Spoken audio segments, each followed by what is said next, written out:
Yan guys, good morning. Shout out pala sa tropa pets nating si Aweng. Naglilinis ng ating pangulam na lamarang. Okay, solve na naman ang mga tropa pets natin dito.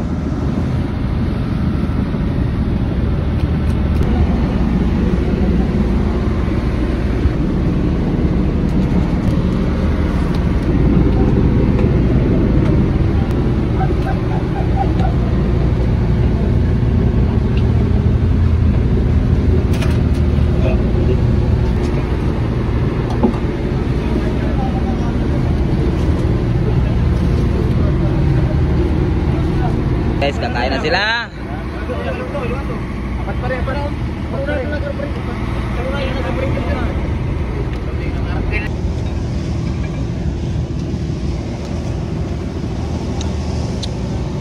Kain sila guys.